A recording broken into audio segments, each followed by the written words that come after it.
Hello guys, welcome back to Shalini Academics. मेरा नाम है शालिनी वर्मा और आज मैं आप सभी के साथ डिस्कस करने जा रही हूँ फिजिकल एजुकेशन का चैप्टर नंबर 9 जिसका नाम है psychology and sports. So student, already हमने इसके 2 पार्ट्स बना दिए हैं। अगर आपने वो नहीं देखे हैं तो आप आई बटन पे क्लिक करके उसको भी चेक कर लीजिएगा। शुरू करने से पहले मैं आप सभी से रिक्वेस्ट करूंगी कि आप लाइक शेयर सब्सक्राइब करना मत भूलिएगा। नीचे दिए गए बेल आइकन को भी प्रेस कर दीजिएगा ताकि इस चैनल से जुड़ी हुई लेटेस्ट इन्फॉर्मेशन आपके पास पहुंचती रहे। सो ये मेरे सोशल मीडिया हैंडल्स हैं। आप मुझे इंस्टाग्राम, फेसबुक, टेलीग्राम, ब्लॉग पे फॉलो कर सकते हैं। नीचे डिस्क्रिप्शन में मैंने इन सभी का लिंक आपको प्रोवाइड करा दिया है, तो वहां से आप मुझे इजीली फॉलो कर सकते हैं। मैं यहाँ पर इंफॉर्मेशन लाती रहती हूँ। उसी के साथ साथ मैंने नोट्स भी प्रोवाइड करा रखे हैं, तो आपको काफी ज्यादा हेल्प हो जाएगी। सो आज हम डिस्कस करने वाले हैं 9.4 एडोलेसेंस। सो ये जो टॉपिक है ये काफी ज्यादा इंटरेस्टिंग है। आप सभी जने अपनी एडोलेसेंस पीरियड में चल रहे हैं। 13 से लेके 19 ईयर्स तक का पीरियड माना जाता है। इसमें हमारी बॉडी में काफी ज्यादा चेंजेस हो रहे होते हैं। हमारे सेक्सुअल ऑर्गन डेवलप कर रहे होते हैं। इसमें गर्ल्स और बॉयज दोनों में ही चेंजेस आ रहे होते हैं। अगर लड़कियों की बात करूं तो इसमें मेंस्ट्रुएशन साइकिल बिगिन हो जाती है। पब्लिक एरियाज पे जो हेयर है वो ग्रो करना शुरू कर देते हैं। उसी के साथ साथ जो सेक्सुअल ऑर्गन्स है वो भी काफी ज्यादा डेवलप हो जाते हैं। देन यहाँ पर अगर मैं बात करूं वॉइस की, तो लड़कियों की वॉइस जो होती है, जो पिच होती है, वो काफी ज्यादा शार्प हो जाती है। अब बात कर लेते हैं लड़कों की।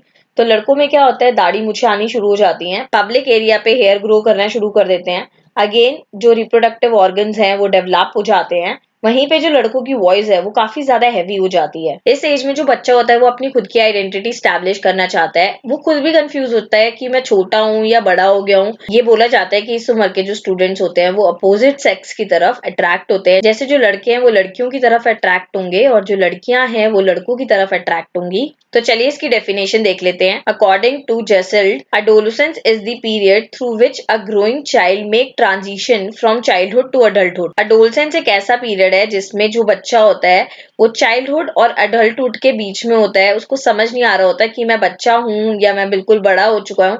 तो जो मिडल वाला पीरियड होता है ना, उसी को हम क्या बोलते हैं, अडोलसेंस बोलते हैं। एंड इसको स्ट्रेस एंड स्ट्रोम के नाम से भी जाना जाता है, क्योंकि ये एक ऐसा पीरियड है जिसमें हमें सबसे ज्यादा स्ट्रेस होता है। एंड सबसे क्रिटिकल एज अगर कोई है तो वो अडोलसेंस ही है। अगर हमें सही गाइडेंस मिलती है, सही फ्रेंड्स मिलते हैं, सही सोसाइटी मिलती है, तो इंसान अपने आप को बना लेता है। सो अडोलसेंस एक ऐसा पीरियड है जिसमें फिजिकल, मेंटल, इमोशनल, सोशल काफी सारे चेंजेस हो रहे होते हैं।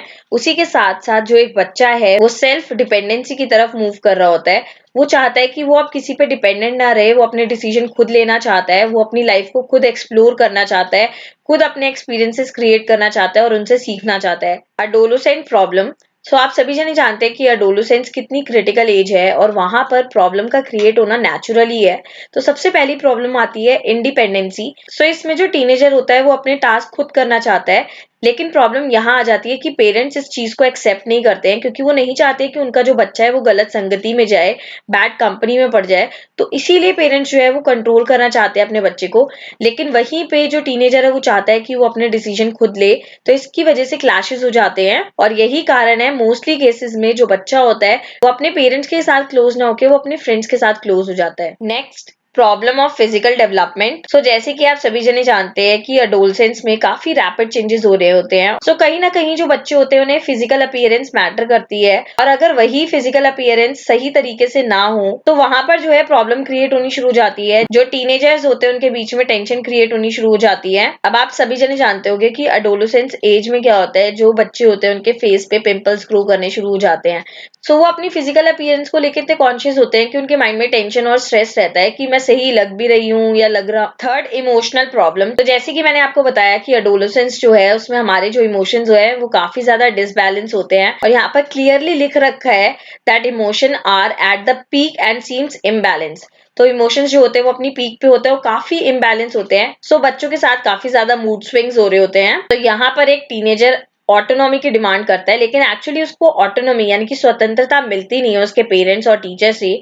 और ऑटोनॉमी ना मिलने की वजह से वो काफी ज्यादा सफर करता है। टीनेजर को काफी ज्यादा स्ट्रेस हो जाता है। Next, problem of adjustment. तो यहाँ पर क्लियरली बता रखा है कि इमोशनल इंस्टेबिलिटी की वजह से जो टीनेजर है वो काफी ज्यादा प्रॉब्लम फेस करता है। उसको काफी ज्यादा प्रॉब्लम होती है अपने फ्रेंड सर्कल के साथ एडजस्ट होने में, सोसाइटी में एडजस्ट होने में, फैमिली में एडजस्ट होने में। इवन इमोशनल इंस्टेबिलिटी की वजह से और इंडिपेंडेंस ना मिलने की वजह से वो अपनी फैमिली, अपने पेरेंट्स के साथ जो है रिवोल्ट जैसा बिहेवियर शो करता है, वो उनके अगेंस्ट में हो जाता है। Fifth, social problem. तो यहाँ पर ये बता रखा है कि जो सोसाइटी होती है उनके खुद के कल्चर होते हैं, कस्टम्स होते हैं, रिचुअल्स होते हैं जो वो फॉलो करती हैं। एडोलसेंस जो है वो ऑटोनॉमी चाहता है, वो चाहता है कि उसके थॉट्स की, उसकी आइडियाज की रिस्पेक्ट करी जाए, लेकिन जो सोसाइटी है वो सही को सही बताती है, लेकिन जो सोसाइटी है वो ओवर रूल कर जाती है और जो टीनेजर्स हैं उनके ओपिनियन को डिस्करेज कर देती है। टीनेजर के ओपिनियन की रिस्पेक्ट ना होने की वजह से टीनेजर जो है वो रिवोल्ट की भावना उत्पन्न कर लेता है अपने अंदर और वो सबके अगेंस्ट में हो जाता है। Six, problem of self support. यहाँ पर जो टीनेजर है वो काफी स्ट्रगल कर रहा होता है अपने आप को इंडिपेंडेंट साबित करने के लिए और वो अपनी रेपुटेशन बनाना चाहता है सोसाइटी में, लेकिन जो टीनेजर है वो काफी ज्यादा प्रॉब्लम झेलता है जिसकी वजह से वो फ्रस्ट्रेटेड हो जाते हैं एंड फाइनली अगर वो अपने आप को साबित नहीं कर पाते हैं तो धीरे धीरे करके वो डिप्रेशन में जाने लगते हैं। Next, problem of addiction. Adolescence में जो लेवल ऑफ एक्साइटमेंट होता है वो बहुत ज्यादा होता है। यहाँ पर होता ही है कि ओवर एक्साइटमेंट की वजह से या बैड कंपनी की वजह से जो टीनेजर्स हैं वो स्मोकिंग, अल्कोहल और ड्रग्स लेना शुरू कर देते हैं और शुरू शुरू में ना सिर्फ एक शौक होता है कि मजा आएगा, हमारा फ्रेंड कर रहा है तो हम भी करते हैं, लेकिन एक्चुअली में देखा जाए तो हमें कब उसकी एडिक्शन हो जाती है और कब हम इन तीनों चीजों के बिना नहीं रह सकते हमें खुद नहीं पता चलता है। एक्चुअली में हम कूल बनने के लिए वो ट्राई तो करते हैं लेकिन वो सजा कब बन जाती है हमें खुद नहीं पता चलता है। यहाँ पर कुछ टीनेजर्स कूल बनने की वजह से अपनी पूरी लाइफ जो है वो डिस्ट्रॉय कर देते हैं। Next, problem of juvenile डिलिंक्वेंसी।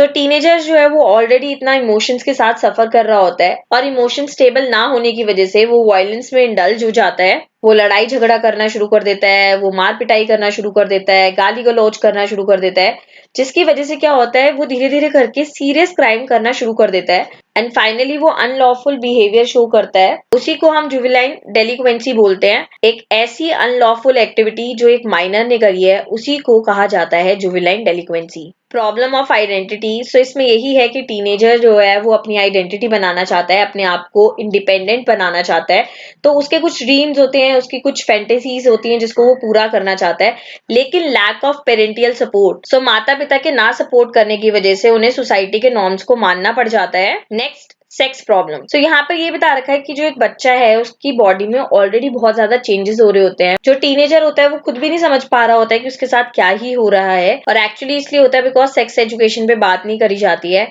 आज भी कुछ इंडिया के पेरेंट्स ऐसे हैं जो अपने बच्चों के साथ खुल के इस टॉपिक पे बात नहीं करते हैं, जबकि हमें अपने बच्चों से ऐसी बातें करनी चाहिए ताकि उनको हम बता सके कि जैसा तुम फील कर रहे हो वैसे हमने भी करा था और हम तुम्हें प्रॉपर तरीके से अंडरस्टैंड करते हैं।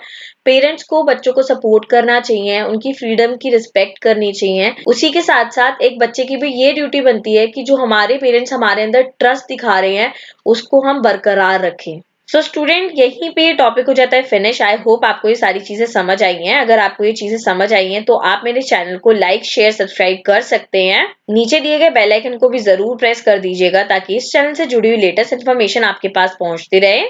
Thank you guys.